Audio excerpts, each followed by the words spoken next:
हज़रत उमर का दौर है। वहाँ मस्जिद में औरतें भी नमाज़ पढ़ने आती थीं और मर्द भी नमाज़ पढ़ने आते थे। एक दिन बहुत खूबसूरत लड़की का रास्ता एक नौजवान ने रोका। एक दो दिन इस लड़की ने इग्नोर किया। फिर एक दिन बोली, आपको क्या मसला है? उस लड़के ने बोला, मैं तेरा चाहने वाला हूँ। इस लड़की ने बोला, मेरी डिमांड पूरी करोगे? उसने बोला, हुक्म करो, मैं आसमान से चांद तारे तोड़ कर ला दूँगा।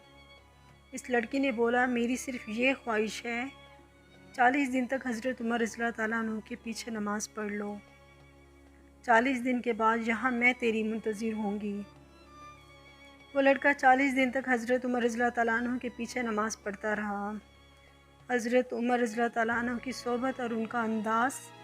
40 दिन पूरे हुए। आखिरी नमाज के बाद वो लड़की वादे के मुताबिक वहाँ खड़ी थी। वो लड़का नज़रें नीचे झुकाए जा रहा था। तो लड़की बोली, मैंने वादा किया था, मैं यहाँ खड़ी हूँ। तो इस लड़के ने जवाब दिया, खड़ी हो तो खड़ी रहो, क्योंकि हज़रत उमर ने इस दिल का ताल्लुक़ अपने रब से जोड़ दिया है।